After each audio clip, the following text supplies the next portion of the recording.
try to do something brief. Yeah, let's rip the cord. Ladies and gentlemen, boys and girls, dogs and cats, children and babies, good morning, good afternoon, good evening, wherever you may be joining us from. My name is Devin Morgan, Director of Baseball Driveline, founder of the Driveline Academy. This is Driveline Academy Podcast, world's most dangerous youth baseball podcast. I am joined, as per usual, by my brother, my partner, my co-host, Driveline Academy Assistant Director, Driveline Academy International. I was so close. Driveline Academy International Merit Ministry, Jeremy Tectiel. And, dear listener, that's not where the guest list starts or stops. Hot start on this one, on the fifth take we tried to get this recorded.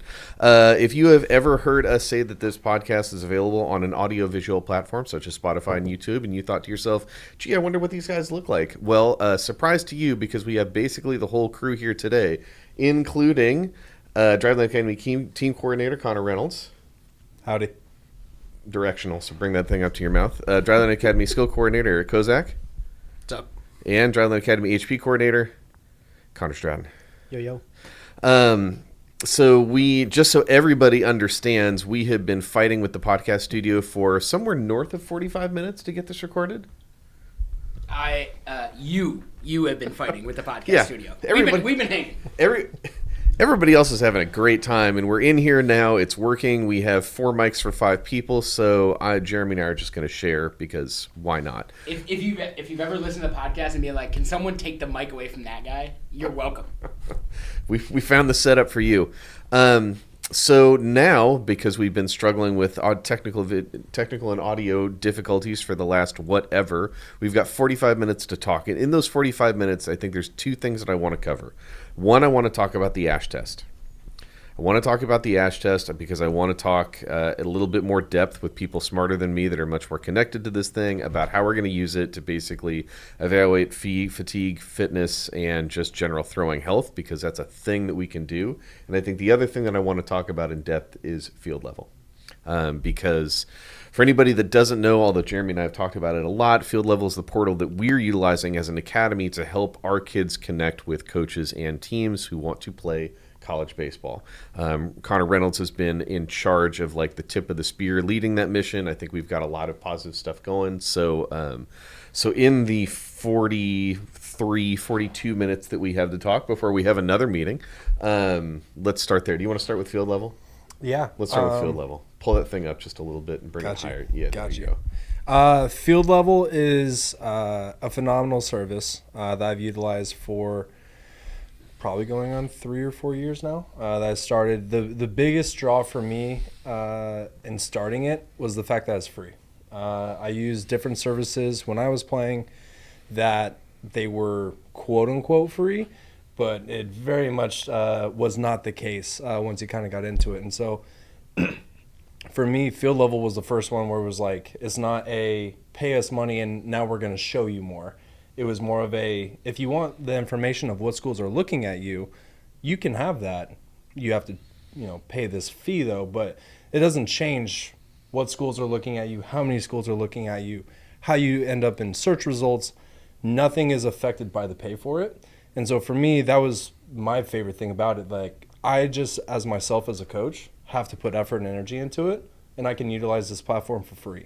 So that's how I started with it. Coming over to here with Driveline, it was like, hey, we got to utilize this, and it's been amazing. We've purchased they have the prime insights that you can do as a team. So we get access to be able to see every single college that looks at a player, the search results, if they're coming up in search results, what videos they're looking at, what emails our players are sending to coaches, what emails our coaches sending to players. Are they replying? How long does it take for our athletes to reply? Every little detail that we can look at, we're able to do that, and it's still a free product for our athletes. And so for me, that's been like the biggest thing. We get so many looks on our guys that may have not gotten a look from it just because a school looked it up on FieldLevel. And it's just been an amazing service for us to use. And I think like this whole world of like opening up play post high school is very opaque, right? It's like it's very hard, I think, for everybody to kind of understand what you need to do to get leverage to increase its opportunities. Hence all the silliness that you see in the showcase circuit and well, if I just go to this school's camp, Like, it only takes one coach, right? It's that whole idea of like, it only takes one coach to believe in me. And it's regional too. Yes. Right? So like it's very much based on where you are, and your high school coach may have, or club coach may have a bunch of connections in the area, but that is massively limiting the amount of opportunities you have if you can only look in one small area because that's the only connections that are available to you.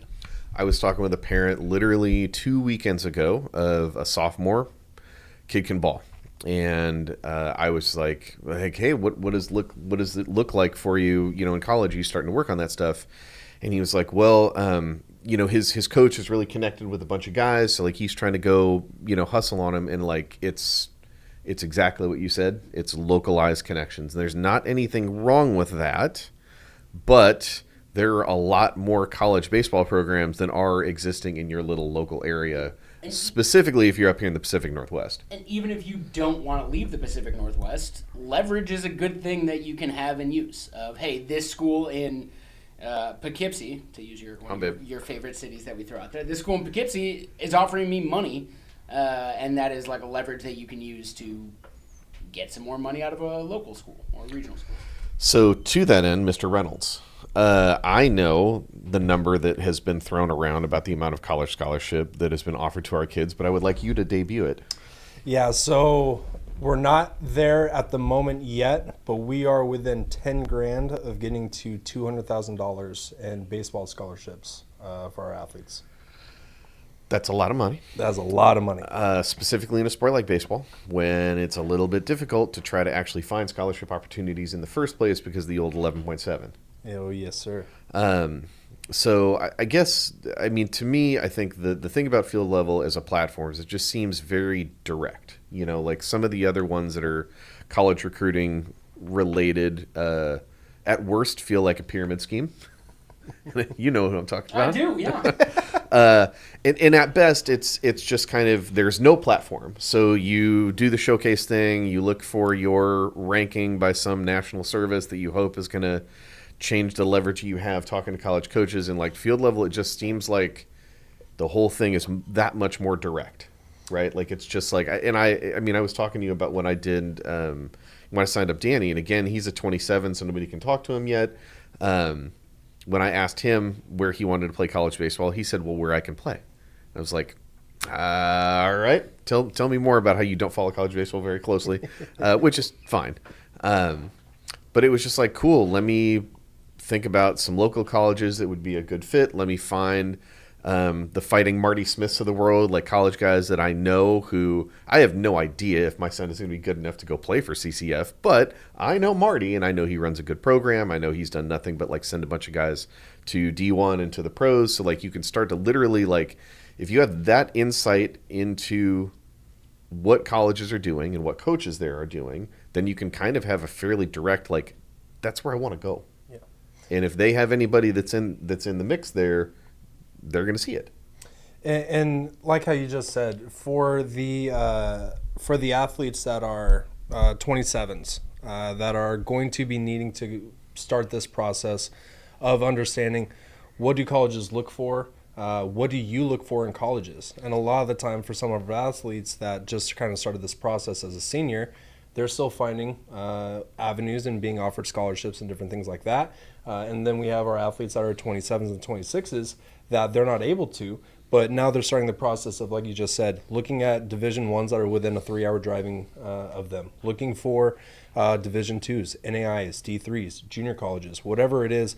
A lot of those schools, athletes never really even thought of like necessarily attending. Like you see the CWS and you see these, U of F, OSU, UW, and it's like, oh, like I want to go there. It's like, yes, okay, why? Why do you want to go there? And so there's also like the college preferences. So you can go through, do you want to go to a big school? Do you want to go to a small school? Do you want to go inner city? Do you want to go more rural? Yeah. So you start kind of identifying this process, and all of it starts with that field level. So even if you are a freshman and you can't talk to schools, it helps you start that process of understanding, what does this take for me to find a school that I want to go to?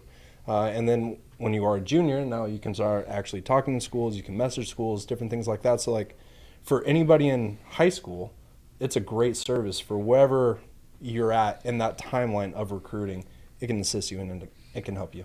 And I think if I was going to give any maybe not criticism, just be like, hey, this is a thing that platform lacks a little bit. It would be that the metrics prior to recent developments were a little bit less prevalent, right? Yeah. We've been doing some work and have some conversations with them. Props to this guy. They've added those metrics now that you can add with supporting documentation in terms of either like reports that we generate or video proof, et cetera, which again, is just like when you think about this very nebulous thing of like, how do I try to get my player connected with college coaches? College coaches don't have a ton of time. So if you can say, this is my stuff, and coaches can then search by those metrics, that works for everybody. You know, you might have some colleges that are looking for guys that they see as developmental, right? If they see somebody that's like a low eights lefty, right? I mean, we talked about this, right? The low eights lefty, if you're a college coach who believes they can run a system that's going to get that kid better, that's good opportunity, right? And if you're a college who isn't going to be attracting like, you know, Power 5 D1 recruits, you know you need to find guys who you can develop, right? And you can turn pennies into nickels into dimes, et cetera, adding those metrics makes that a lot clearer about what we're looking for and you know, to a degree, where you're trying to go. And I think the nice thing is that in the future, there's the possibility for maybe a more direct plug-in between companies that might have this type of insight into data and development. Gee, I don't know who those might be.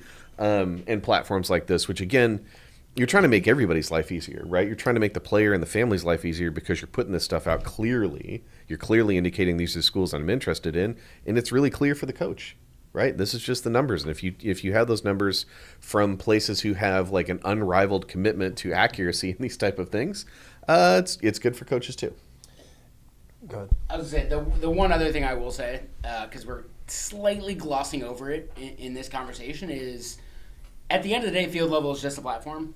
And if you don't have a guy like Connor Reynolds going out there and monitoring all the activity that your kids are doing, reaching out to colleges, pushing, because God knows the amount of pushing he's done for our parents and kids to like get them to fill out stuff, upload video, answer some of the questions on preferences. It is just a profile with your name on it at the end of the day, without someone in your corner invested in getting you to go play college baseball. And like that is the piece that I don't want to get lost here. That you can just have a FieldLevel profile and now college coaches are contacting you. And because I know we've gotten the question a few times of, it's free, but there's a subscription tied to this. What does the subscription get me? Some of our parents have paid for that subscription. At the end of the day, all it gets you is the ability to own the process a little bit more and see both ends of it. Where like we don't need to do that because you are owning one entire end of the process and helping our kids get there, which I don't want to gloss over in this part of the conversation because like there's a decent amount of work going in on his end, on our end to like help these kids to get recruited. It isn't as easy as we might make it sound of just like throw the metrics on the profile and like a bunch of colleges are going to reach out to you. You know, colleges didn't reach out to us. Right. We reached out to every single college that is on FieldLevel to start this. Yep. To let them know what we were doing and generate interest, and you know that piece shouldn't be lost.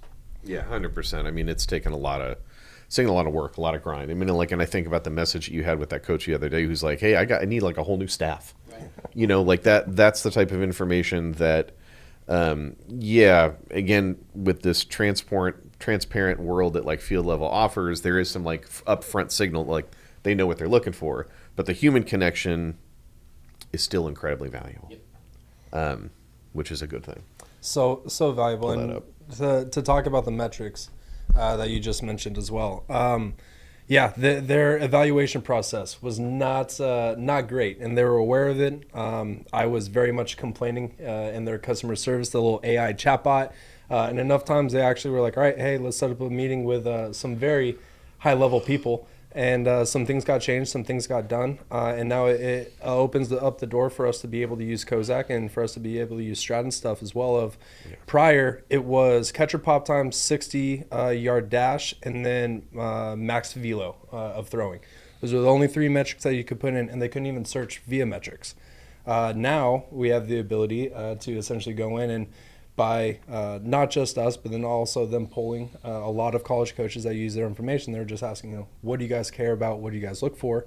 They've added that now. And so now we're able to take a video of a kid throwing 92, post it that they threw 92. You have to verify it with the metrics, and then they're good to go. And so now we're able to bring in a lot more HP stuff. So that way kids can get searched up on and pulled up into results based on what they have grip strength as something. And it's one of those where it's like maybe one program doesn't value that, but maybe another program does. And so if we're able to put in little things like that and be able to use our strength side, be able to use our throwing and our hitting side, not just necessarily like sending some cool emails and different stuff like that, like the doors that are about to be opened for college recruiting when it comes to field level, and not just that, but like our athletes are going to be in very, very good hands moving forward. Yeah. And, man, should I say anything about, like, I don't know. Just keep your eyes peeled. We got some stuff coming that where, like, kids that aren't on academy teams but engage with academy may have some avenues there to take advantage of the same relationships. And again, like, I know we've been, like, previewing and beating around the bush about this new thing that we have coming. Shout out to my brother-in-law, Joe. That pod may already be out by the time this comes out. Oh, maybe it will be. So, well, no, this will come out Thursday, unless we want to. I don't know. We'll see. So, hilariously, you're either going to see us beating around the bush for something that we're, like, kind of hiding a little bit close to the vest, or it's going to be already out, and you'll be like, oh, those guys are just, like, being cautious about Driveline Academy snapshots and Driveline Academy flex. Oops. Whoa. The other thing I'll say here, yes, the other thing I'll say here is that we have kids, and that's with a plural, not a singular, who are probably most likely going to be playing college baseball without having played high school baseball or without playing high school baseball at the end of their high school career. So that is a massive piece that it is really difficult to explain how hard it is to get recruited without playing high school baseball. And we are actually doing that for kids. So if you are in a situation that we've got a couple of our kids in, whether it's whatever the reason is, if you don't want to play high school baseball or you don't want to play for your team or there's politics at play or whatever it is, that doesn't mean you can't play college baseball. And like we're proving that right now, which is pretty cool. Yeah, I mean, you're going to have some kids that just have unique circumstances, but those unique circumstances shouldn't change the fact that, like, as a player, if you still bring leverage to a college coach and you help their team or their program get better, they want dudes like that. Right. So yeah, field level thinking has just been awesome. All right, we got 27 minutes. Can we get into the ASH test in 27 minutes? And sure. Yeah. All right, who wants the floor? Tell me what is the ASH test? All right, so the ASH test, it's a test that we use on the force plates to measure total peak force as well as net peak force through 3 different locations, I guess you can say. You're going to be laying down on the ground. We're testing shoulder strength and health. You're going to be in an I position, so a hand over your head, a Y position, and then a T position. And you're just pushing your hand into the ground as hard as you can for 3 seconds, and we're measuring the force applied. There's been a good amount of research in the world of rugby specifically where they've shown that like those 3 tests can genuinely show you how strong your arm is and like how healthy you are. And then there's been some research recently into the world of baseball with like testing Division I pitchers and being able to tell like, hey, is this guy healthy to play, or is he too tired to go throw today? And then we're looking into that, and then we're going to see how that works with academy kids. Yep. The 2 main drivers there behind testing out the ASH test were incorporating upper body strength testing, specifically shoulder strength testing, is pretty logical for a sport that is pretty reliant on force output through the shoulder. You don't say. And in terms of youth athletes in specific, there is a huge variance in terms of the physical maturity of kids at the same age. Mm-hmm. So trying to find a way to make sure that everyone is training appropriately for their physical capacities in a way that scales and can be done within a team training environment is pretty relevant for us. And getting a really good idea of how much load somebody's shoulder is ready to handle is going to make it a lot easier to inform their programming and what weight goals they should be doing, whether they are ready for velo work, whether they're fully recovered from velo work in the past, whatever it is. Yeah. And that to me is I think one of the more interesting and pertinent applications of the test itself right now with everything else that's going on, which is in a best case scenario, you have kids whose pitch workload is being governed by a system that correlates number of pitches thrown with days of rest and recovery. But I don't think we have any insight or any proof that those recommended days are going to be like a lockstep guarantee to recover from those specific throwing volumes. And if that's true, then to a degree, I think you have to re-examine the fidelity of the entire system, right? Like it's just, I mean, and that's the thing, right? We've had these conversations. I mean, Jeremy and I did a whole episode about it literally last week. So we won't go into horse glue land about that topic, but you beat a horse to death, you turn it into horse glue. Yeah. That's So you guys aren't pod listeners. So yeah. You listen to us enough.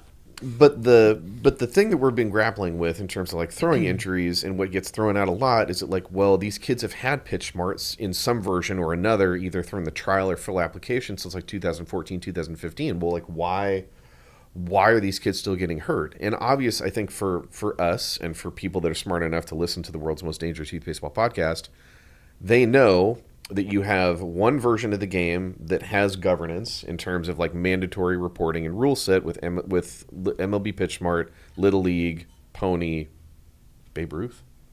Yeah. But then you have tournament baseball, which is not that. So right off the bat, you have this very much like right hand, left hand thing between kids that are double dipping and they're doing both, or kids that solely exist in a tournament environment where there is no mandatory rules or mandatory reporting. But even in a best case scenario, if you have guys that are running tournament teams who go like, hey, Pitch Smart is the best thing that I have available, I'm just going to run my tournament team off of Pitch Smart. Well, if those days of rest aren't actually correlated to the recovery needed to get back to whatever your baseline is, then the whole thing just, who cares? What difference does it make? And that's the interesting thing about the ASH test, right? Is I think for us, I think there's two things that could be beneficial. Obviously, one for us is creating our own guidelines for rest and recovery off of throwing, informing our programming to make those type of decisions about ball weights and everything that else would come through that. Being able to pair that, I would imagine, with markerless motion capture is another thing that's going to be massive for us. Mm-hmm. But the whole point about getting this deep in the weeds with a sample of, let's say, less than 500 kids globally, easily, is that we could start to use that stuff and actually do some research and make some suggestions about big systems like PitchMart, right? Because if we go, hey, MLB PitchMart for under 20 pitches, like we were talking about this morning, 0 days of rest. But really? Yeah. But really?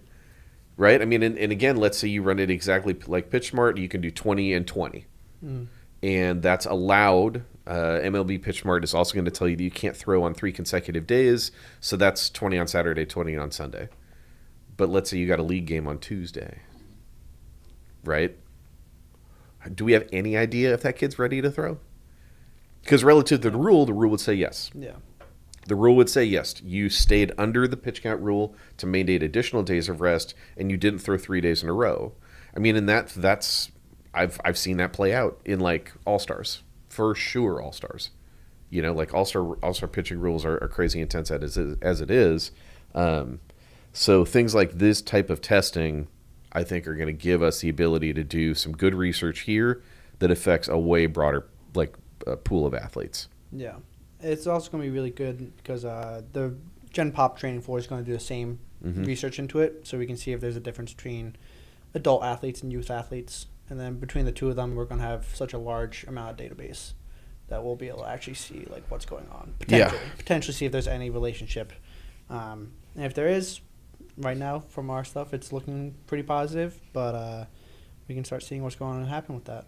Yeah, I mean, and like we talked about last episode, my take on solving this is like universal rules and universal and mandatory reporting.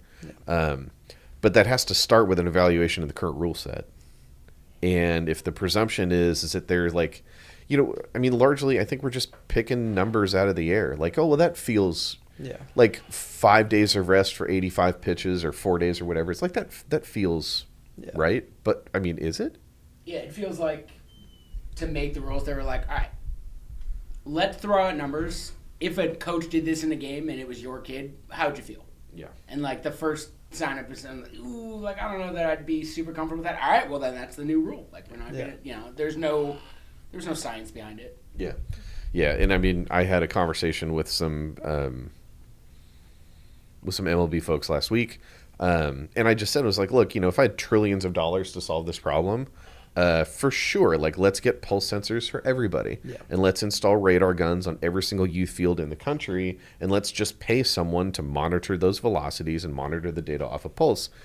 But that's never going to be the solve. Like, that's just never going to be the solve. So if that's true, the way that like places like us can help is putting money into research that informs a rule set that's like is more broad, which is a pretty cool opportunity. And again, it's just we started doing teams here because we wanted control. Like that was the whole point of doing teams. You can actually control what happens in training. You can control how that stuff plays out in games. The thing you buy, like the additional thing you get with that type of control is being able to like do this type of research and actually figure out what's going on. It's things like that, things like the bat fitting database. I mean, some of the stuff that we were working on with like the prototype pulse straps. Quick appeal: if you are a pulse user of a player 14 and under, and you have been consistent with the device, and you see weird data every once in a while because this strap moves around on your player's arm, Devin at drivelinebaseball.com, holler at me. Tell me more about using the ASH test to like program in ball weights. So basically we're trying to take a look and figure out when progressing a kid to heavier implements and higher intense with those implements is going to be appropriate versus when it should be scaled back. Yeah. There's off the cuff, there's no reason to have a 9-year-old who weighs 74 pounds chucking around the black plyo ball that weighs, almost 5 pounds. That's probably not gonna go great. That's not something they're physically ready to handle. Not only are their mechanics going to break down, it's just going to put a load through their shoulder and through their elbow that they can't handle. Yeah. And where youth baseball in specific gets kind of complicated is the fact that at 14 years old, we have a player on one of our teams that is 189 pounds and another player that is maybe 110 pounds. Their strength levels are very dissimilar from one another. One of them can probably handle throwing heavier objects and is ready for that increase in load. And probably needs that additional stimulus. The stimulus right? could be useful, but also they are ready to be have a longer time under tension during a throw, and they're not going to fatigue as quickly because they're actually strong enough to handle that, and they're not going to lose a crazy amount of velo by going to a slightly heavier object. Yeah. Versus, a physically underdeveloped kid at the same age can't do the same things. They're not going to react the same. Those loads are not something they're physically ready to handle. So it means that we can essentially roll out the same general programming for both athletes. They can both do the same drills. They can have the same intensity levels, but they can do it with more appropriate implements so that they're both getting the appropriate stimulus to drive the adaptations we want to see, but not going too far with it where we're putting them in a position where we're more likely to see an injury. This reminds me of my wife's strength programming. And so she's got a plan that she's working on with a good friend of hers, and what she's gotten is Stratton, I think I talked to you about this, right? Yeah. I think it's similar, like a lot of like the strength programming that some women get when they start lifting, which is very much like high rep volume is nuts. Yes. Yeah. And the load is really minimal. And I'm not even sure, like, I understand why that is, other than just like they assume that like every woman wants to train like a late 90s bikini fitness competitor or something. They want form. They want to be toned. Yeah, they want that yeah. slim body, baby. Yeah. Body by Strattons. I got you. Yeah. Which is different than someone who wants to increase strength capacity. Yes. Right? Like my wife has a bad shoulder from a car accident. She's gotten it way, way stronger in the last 3 or 4 years, but I think it's just kind of reached a plateau where, to that point about like stimulus, right, and loading, at a certain point your body wants more, but when it comes to throwing weights, and specifically like plyos and stuff like that, we've had the same 5-ball youth plyo set since as long as I've been here. And I think the way that we've done regressions before is like very much based on like, well, does it look like little Johnny or little Katie? Like, does their blue ball pivot pick look bad? Okay, cool. We'll like regress to red if that's a thing. With the new plyo sets that we've rolled out, which are somewhere above my head, we now have top left. We now have more iterative steps from one to the other. But then the question is, how do you determine what's appropriate? We're starting to figure that out. Yeah. Which is huge, because that's the thing. It's just like you don't want me or anybody else to kind of like ISOTO somebody's pivots and be like, well, yeah, that kid's ready for a green ball. Like, are you sure? Like, I mean, are you sure? And you probably should be. And again, we can't demonize any of like the weighted ball studies that have been done in the past, which very much leaned into like inappropriate ball weights for kids that weren't ready for it. I mean, 2-pound running guns with a 3-week onboard is I mean, you guys have heard me pontificate ad nauseum about that study, air quotes. I think it's just on us to try to like figure it out, which is cool. And that's the biggest thing. Tell me, what about the finger grip thing? What is that? The Predator Flex Pro? Yeah, the Flex Pro. That's an interesting one. With Dylan Newcomer can go more in depth on that, the PT, but basically you need grip strength to not hurt yourself. Okay. When you're throwing a baseball, if you have greater grip strength, you tend to have stronger forearms. If you tend to have stronger forearms, then you have more to support higher forces going through your elbow.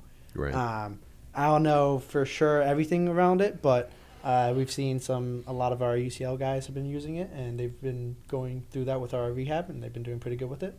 But I don't know everything about it. Yeah. But yeah, you just get stronger. Man, you tend to not get hurt as often. It occurs to me that we've had, I don't know, a guy that we were talking about a couple weeks ago in the form of Nolan Ryan, who threw hard, got hurt a little bit, but like had a long and durable career. What was the thing that Nolan Ryan was famous for? Like, he was weightlifting early and often. Like, he was one of those guys. So when I see stuff in this conversation about overall why are guys getting hurt, one of the things that's been thrown out is this, the UCL comes to maturity at 26 years old. And like, look, I'm trying to find the data that supports that idea, and if you've got it, please coach me up, because as far as I can tell, that just seems to be something that's been invented and just kind of conveniently right as kids are getting off their parents' health insurance. That's when the UCL decides to give out. Facts. So that's a thing, right? And then the other thing that's been attributed is like, well, there's just like a set number of tensile strength that the UCL can support before it busts, and it's like 90 foot-pounds or something like that. I don't know. I mean, who cares what the number is? But the point is that it's not just the UCL. Yeah. Right? It's just not. There are a bunch of other like physiological systems of the body that are involved with the production acceptance of that force. And if you want the player to be healthy, you need to train all of it. And again, there's been like a crap ton of research about things like early sports specialization, right? Early sports specialization gets demonized because, and to a degree, I understand, because there is, from what they've studied, there appears to be like a higher risk of injury with kids who just like do one thing. But consider what that means. What does it look like to specialize in baseball in 2024? You're probably playing 40 weekends out of the year. That might be light. Yeah. Lessons on top of that. Team practices on top of that. At what point in time do you actually have like candle to burn on general physical preparation, on developing these other systems or like actually help you support and stabilize the force you're putting into your arm? You don't have time. It's the conversation we had in the pod about harder throwers, especially at younger ages, tending to get injured more. And it's like, well, yeah, they're also always throwing. Like, they're in the game. If you throw hard, you're constantly going to be a pitcher on your team, and you're going to throw a lot of innings. So it's like a chicken or the egg. Yeah. Yeah. I mean, who am I going to put on the bump? You know, Tommy's got like firm 53, or, you know, biological outlier 12-year-old who throws 68. Yeah. And the more you throw that kid, the more Chances. danger you're putting him in that he's going to get hurt. Yep. All right. We have another meeting we need to get to in 10 minutes. We're going to end with a question. Favorite academy trainee? And you can't say the first one. We can't Trainee? Yeah. So we can't all pick the same guy. Okay. Who wants to go first? Mateo Grijalva. Grijalva? Yeah. Yeah, he's a dog. I love that guy. Kid's an absolute dog. What is dog-ish behavior for Mateo? What does that mean? Doggish behavior. That man made me sprint from the left field bullpen. It's 21 outs or something like that. Like, not a majorly like competitive environment, but he's playing center field. Whoever was hitting fungo accidentally hit a ball like in the gap. It was not supposed to be like it, but hit into the gap. This man straight sprints maybe 45 feet, lays full out, full extension, snow cone catches, hops up, throws it in, holds up a runner, and like just act like it was nothing. In practice. And this may have been in December, January time, and just like got up. It was a normal thing, just like normal like play for the dude. And like I sprinted straight out to center field, was fired up, and he almost was surprised I was out there. Understandable, but like he didn't notice that it was like a major thing, and that dude just wants it. Like he puts in so much effort, so much work, and he wants it. Like really wants it, knows it on the mental side, knows on the physical side, and just gets after it every day that he can. So, since I'm definitely not going to answer this question, I'll add things to each of the. Mateo has one hand. For those of you, most of you listeners, viewers, whoever, probably don't know that information. He has one hand. When you work with kids, you get a lot of excuses. Sure. That's just like adults too, right? Like, people like to give excuses. That kid has a built-in excuse that I have never heard him use. Yeah. I have never seen that kid give less than 150% effort at every single thing he does. And when he doesn't do it well, there is no palms up. There is no, it was somebody else's fault. He doesn't blame it on anything. He just puts his head down, does the work, and gets better. He's an awesome kid. Quickest transfer in the academy, I would put up. Yeah. Quickest transfer in the academy. Yeah. I don't think he's never complained about something, because I know homeboy told me I can't do dumbbell bench press, dog. Okay, fair enough. That is a reasonable complaint. Yeah, that's reasonable. All right, what do you guys got? You're trying to get me in trouble with this answer. Okay, here's the question. Not on you. Well, I'm trying to avoid you I to was like. gonna say I'll answer, but it won't be a kid on my team. Yeah. And then I was thinking through it, like, I honestly can't answer this question without. I'm still going to get some flack from You will. a lot of kids. You will. You want to pick yeah. 3? You want to pick 2? No, I'll pick one. He'll pick one. And I'll then- pick one, not 16U. But Okay. Not 16U. for those of you who aren't actively at academy practices pretty frequently, Kozak is more of the crusty vet? veteran baseball Salty- coach. salty vet salty is vet. the preferred Salty, term. salty veteran is the preferred term. Yeah, fair enough. And I am more of the opposite. So like, he can pick his favorite kid, and then all the other kids can get really mad, and he can be like, I don't care. That kid's my favorite. I don't have it in me to do that, where I'm telling certain kids that, they're not my favorite. So this is a very clear delineation of the differences between me and Kozak. Is I'm not going to pick, and he's just going to pick, and they're going to do it. We'll keep it objective here. Okay. Ryan Eaton, because he hits the ball harder than everyone else. Weird. But also because he actually does a really good job, especially for someone as young as him, understanding why he needs to work on the things he needs to work on. Yeah. So he prioritizes keeping his strengths his strength, but also understanding what are the things that hold him back, like his ability to catch and receive was really bad. Needed improvement. Coming into the year. And like really making sure he was capitalizing on every opportunity to get after it and get better as a catcher. Yeah. Because he knew or understands that where he's going to be playing college baseball and how far he goes in baseball is largely going to be determined by whether he can continue to be a catcher. Yeah.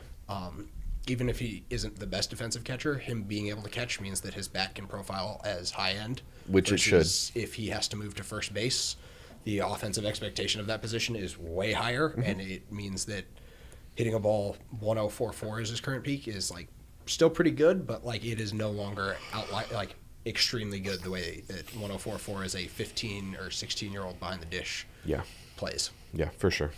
All right, Stratton, who you got? It's tough. I'm not gonna lie. There's a couple that I want to say. This year, Lucas Rodriguez. Yeah. I was gonna bet that was gonna be your answer. I love that one. Yeah. I appreciate that one. Never made his high school team. Still comes to practice all the time, ready to get after it. Has seen some pretty significant improvements from last year to this year. Yep. Even like this year, really sucked. Couldn't try out for his high school team at all because he got hurt literally the week before tryouts. So like he got super screwed on that. Still comes in, gets after every day. Was not someone that you thought would go on to play college baseball, and is one of the kids that might go and play college baseball now. Yeah. Which is fucking tight. Yeah, he's got some looks. Also, just an absolute dog in the weight room. Yeah. Guy's gotten so much stronger. Don't know if you guys know, Gabe came in when he covered me 2 weeks ago. Yeah. Saw his lift. Was like, dude, you lift a lot of weight. God damn. Yeah. That was pretty cool. Yeah. Lucas appreciated that one. That was pretty tight. No, that's tight. No, I mean, I got a chance to coach Lucas a little bit last year. He's a really good kid. Yeah. He's a really, really good kid. Yeah. And, as far as I'm concerned, his high school's missing out. Oh, yeah. Dude, Yeah. You're, what is he, like 6'4", 6'5", 220, and throws mid-8s with a cutter and a slider. Super unique cutter profile. Yeah, like, dude, are you... Yeah. And then it also hits a ball over 100. You're not telling me there's not a kid that can't... Yeah. Uncommitted. Spot. Yeah, uncommitted. Uncommitted. Yeah. Colleges are listening. Also, but maybe not for long. Also, smart kid. Good GPA. Yep. Goes to good school. Yep. So For sure. Obviously, my favorite is... Can't be your own I guy. can't be the kid that I made. Okay, if it's not the kid that I made, it is Thaddeus De La Cruz. Yeah. That's a good one, too. And that was my third. Thaddy Daddy is one that's been with us from the jump. Yeah. Man, when I think back like to 4 years ago, Thaddy is just absolutely the type of kid that I wanted us to take in. Like the fundamental stuff is just like it's pretty much there. Like the kid is a decently good baseball player. Skill could be improved a lot. Strength and athleticism could be improved a lot. And Thaddy has worked his tail off to the point that he's going to play college baseball. St. Mary's. Yep. I don't know. St. Xavier. St. Xavier. Yeah. Chicago. St. Xavier. Yep. Darn it. Yep. Yeah. That's right. Close. So yeah, Thaddy's my guy. And man, you want to talk about somebody who just like always has a smile on his face, Dude. like always is just happy. And Even when you're getting after him. Yeah. The biggest puppy dog smile in the world. Yep. All the time. It's really annoying. I showed up at one of his high school games and was like, I am going to heckle Thaddy. And I did, and he turned around and just goofiest, biggest smile, and I was like, this isn't fun anymore. Get angry. Yeah. All right, I feel like I have to answer because everyone else answered. So it's not going to be anybody on my team. I'm not going to choose anybody on my team. I'm actually going to choose, it's going to, I think, surprise everybody in this room. A kid named Tyler Jardine. Babe. Let's go. Tyler, if you're listening, I love you. That kid's not going to play college baseball. It's a very long shot that he's going to play college baseball. There's the high likelihood is he's never going to play high school baseball either. That kid shows up 5 times a week and works and tries to get after it. And I don't know that I've seen a kid grow more since the start of last year than that kid. And just change a lot about his body composition, his mental makeup. And he's putting in all of this work for a payout that he is not unaware is likely to never come. But he loves it. But he loves it, and he works harder than most of the kids we have with 5 times as much talent as he has. And, like, if I had a genie wish, I would put a lot more talent. I'm still, Tyler, if you're listening, we've had this conversation. I think you have like a genuinely medically bad depth perception problem that we need to solve. Because like that's like if I had a genie wish, I would give you better depth perception because like that's where most of this stems from. But like that kid works his absolute tail off, and I wish we had 180 kids who worked as hard as he did. I'll take that kid's work ethic over most of the kids' talent any day. Yeah, Tyler, I got you. I had to go through eye training as a child. I got exercises for you, baby. Yeah. All right. Like legitimately, actually. Okay, we're solving problems here. Okay, we got to wrap. We have another meeting we need to get to. Axbat.com, code DL20. Get yourself 20% off Axbats. All your ball and stick sport enthusiasts at Axbat.com. Skills to Skill Complete Youth Baseball Training Manual is somewhere above me. Youth Underload Smash Bats, Youth Power Bats. You should go get them. They're real good. Best $79 and $99 you can spend to improve the hitting of your team. What else? That's it. That's all the housekeeping we got. Thank you guys for joining us as per usual. The likes, subscribes, the notifications, do all that stuff. Driveline Youth on our socials. And remember, the pod is now at Driveline Youth on YouTube, not on the old corporate Driveline YouTube, which has some other stuff we're putting up there, which we're going to unrelease. We're going to release more of shortly. We'll catch you guys next time. Thanks.